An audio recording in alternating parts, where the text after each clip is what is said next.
Bismillahirrahmanirrahim. In the name of Allah, most gracious, most merciful. معزز ناظرین، بہت سارے لوگ مجھ سے سوال پوچھتے ہیں، چونکہ ظاہر ہے کہ بہت سارے شعبہ جہاں سے بھی تعلق ہے۔ جب میں یونیورسٹی میں جاتا ہوں پڑھانے کے لیے، وہاں اسٹوڈنٹس پوچھتے ہیں، اسی طرح سے جو جمعہ کا خطبہ ہوتا ہے تو عوام الناس وہ بھی پوچھتے ہیں۔ اور ظاہر ہے کہ جو پی ایچ ڈی لیول کے جو اسٹوڈنٹس ہیں، جو ریسرچ کر رہے ہیں، تحقیق کر رہے ہیں مختلف میدانوں کے اندر، تو وہ بھی سوال کرتے ہیں۔ اور بطور ایک عالم دین کے اسکالر کے لامحالہ یہ ہر ایک سے سوال کیا جاتا ہے، اور مجھ سے بھی کیا جاتا ہے کہ یہ تکافل کیا ہے۔ اور پھر اگلا جو سوال یہ بھی ہوتا ہے کہ اس وقت جو تکافل کے ادارے ہیں ان میں سے سب سے اچھا ادارہ کون سا ہے، جو سود سے پاک ہو، غرض سے پاک ہو، تو ایسا ادارہ جو شرعی بنیادوں پر قائم ہو اور جس پہ ہم انویسٹمنٹ کریں، سرمایہ کاری کریں تو ہمیں شرعی اعتبار سے فتویٰ ہو کہ یہ جائز ہے۔ اس حوالے سے میں نے چاہا کہ پروگرام ریکارڈ کراؤں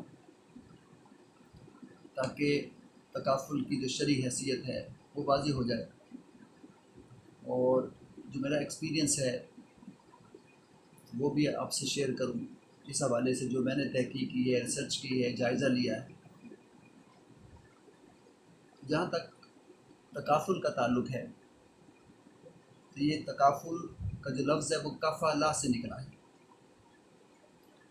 اور اس کا مطلب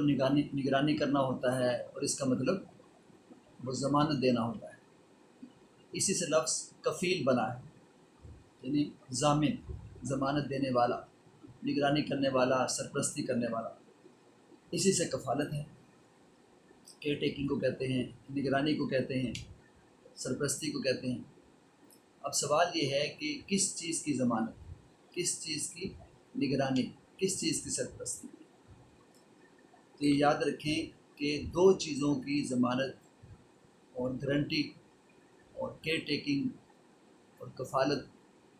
ایک جان کی ہوتی ہے اور ایک مال کی ہوتی ہے۔ یہ سمجھ لیں کہ اب ہم تکافل کی اگر تعریف کریں شرعی اعتبار سے عرف عام میں، تو کسی مسلمان بہن اور بھائی اس کی جان اور مال کی حفاظت اور تحفظ کی ذمہ داری لے لینا، یہ تکافل کہلاتا ہے۔ اب اس کی جو مثال ہے شرعی اعتبار سے دیکھا جائے، تاریخی اعتبار سے دیکھا جائے، اسلامی اعتبار سے دیکھا جائے، یہ بہت بڑی مثال ہے۔ یہ جو تکافل کا، کفالت کا جو آغاز ہوا، وہ میں سمجھتا ہوں کہ جب صحابہ کرام نے حضور نبی کریم صلی اللہ علیہ وسلم کی معیت میں اور رفاقت میں، اور بعد ازاں جب ہجرت کی ہے، مائیگریشن مکہ ٹو مدینہ، جب آقا دو جہاں مدینہ پہنچتے ہیں، اور اس کے بعد سب سے پہلا جو کام کیا وہ تکافل کا، کفالت کا وہ کیا، اسلامی بھائی چارہ قائم کیا، اور اس اسلامی بھائی چارے کی بنیاد وہ تحفظ جان و مال کو بنایا، اور فرمایا کہ جو انصار کو، جو کہ ہیلپرز تھے، جو مدینہ پاک میں تھے، وہاں کے سٹیزن تھے، ان سے کہا کہ اب جو مہاجرین مائیگریٹرز جو آئے ہیں مکہ سے، ان کی ہیلپ کریں، ان کی مدد کریں۔ وہ تو گھر بار چھوڑ کر آ گئے تھے، بیوی بچوں کو چھوڑ کر آ گئے تھے، اپنا کاروبار چھوڑ کر آ گئے تھے، سب کچھ چھوڑ کر کے دین اسلام کی خاطر، مصطفیٰ کی خاطر انہوں نے سیکریفائس کیا، قربانی دی۔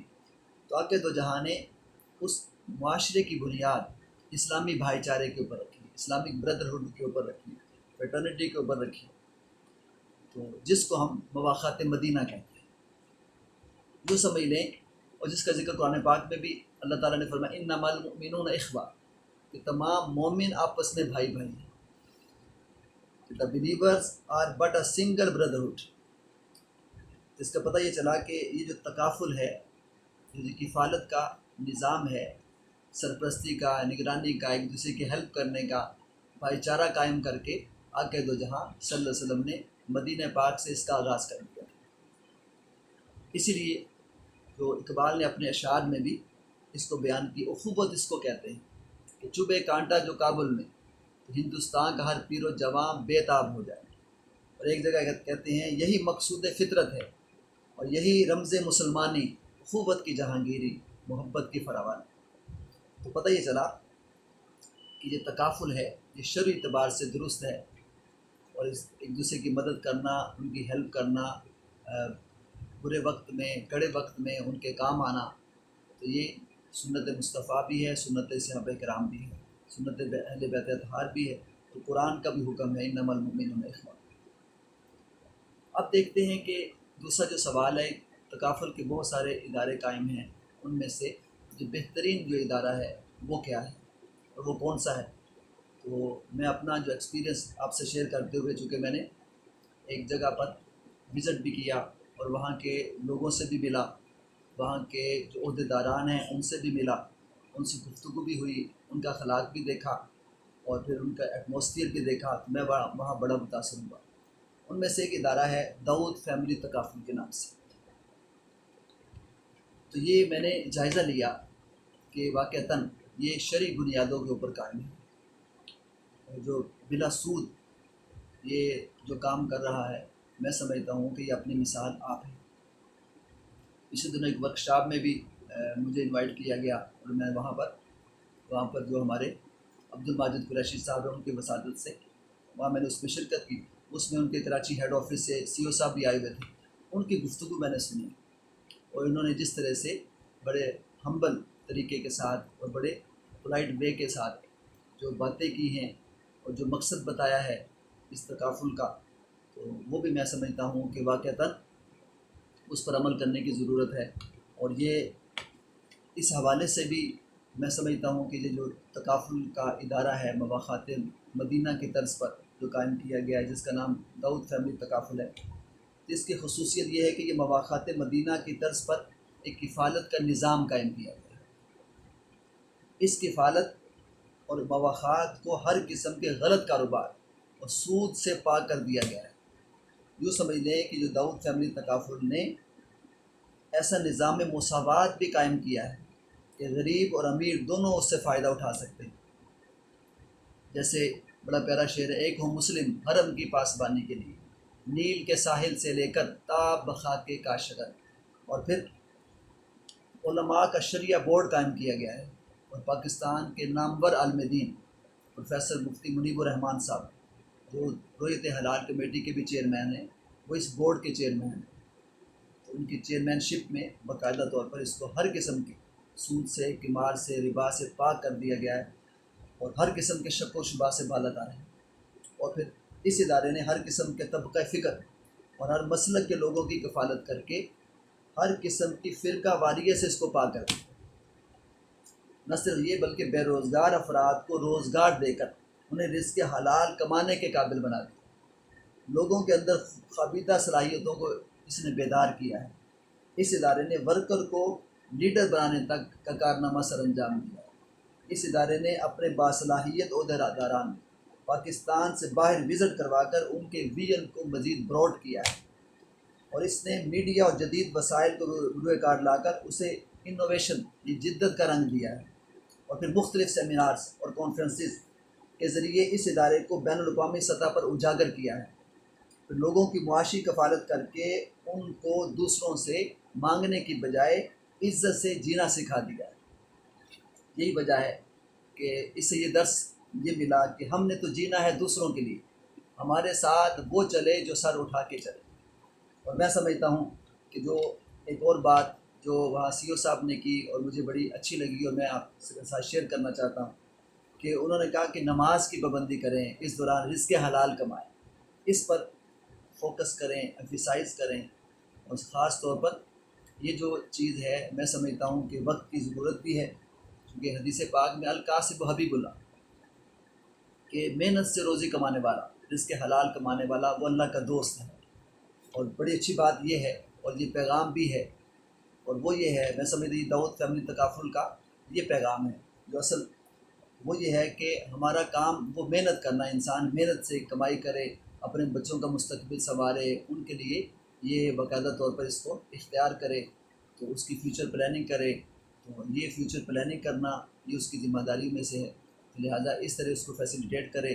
تو لہٰذا یہ جو بینیفٹ ملتے ہیں ایکسیڈنٹل کے حوالے سے، ڈیتھ کے حوالے سے، یا اس کی نیچرل ڈیتھ کے حوالے سے، یا ڈسیبلٹی کے حوالے سے، تو یہ جو وقف کا انہوں نے نظام قائم کیا ہے جو بالکل ہر قسم کے شک و شبہ سے بالا تر ہے، سود کی ہر قسم سے بالا تر ہے، تو لہٰذا یہ قائم کر کے انہوں نے جیسے کسی کی مدد کرتے ہیں، کسی کو تحفہ دے دیتے ہیں تو اس کی ملکیت بنا دیتے ہیں، تو انہوں نے شیئرنگ کی ہے، ایک اس میں انویسٹمنٹ میں حصہ چلا جاتا ہے اور ایک حصہ چھوٹا وہ اس میں چلا جاتا ہے وقف فنڈ، تو جو وقف فنڈ ہے اس میں سے یہ جو چیزیں ہوتی ہیں اس کی مدد کی جاتی ہے، تو یہ بالکل شرعی بنیادوں کے عین مطابق ہے کہ جیسے سمپیتھی کرنا، ہمدردی کسی کے ساتھ کرنا، کسی کی ہیلپ کرنا، اور دوسری بات یہ جو انہوں نے کی وہ ہے کامیابی، تو کامیابی اللہ کے ہاتھ میں، انسان رزق حلال کمائے، دوسروں کی مدد کرے، دوسروں کی ہیلپ کرے اور دوسروں کے کام آئے، چونکہ بڑا پیارا شعر ہے کہ مالی دا کم پانی دینا پر مشکاں پاوے، کہ مالک دا پر کم پھل پھل لانا لاوے یا نہ لاوے، تو مقصد یہ ہوا کہ انسان کو دن رات ایک کر کے محنت کرے، جستجو کرے، رزق حلال کمائے، اپنا پیٹ پالے، بیوی بچوں کا، والدین کا، تو لہٰذا اس کے لیے ضروری یہ ہے کہ ایسی جگہ پر اپنا پیسہ انویسٹ کرے کہ جو حلال بھی ہو، رزق حلال بھی کماتا ہو، اور اس کا جو پیسہ ہے بعد ازاں وہ ان کی جو اولاد ہے، ان کے اہل خانہ ہیں، ان کو بھی وہ ٹرانسفر ہو اور وہ بھی حلال کی صورت میں ٹرانسفر ہو۔ اور آخر میں پیغام میں یہ دوں گا کہ مٹا دے اپنی ہستی کو اگر کچھ مرتبہ چاہو، کہ دانہ خاک میں مل کر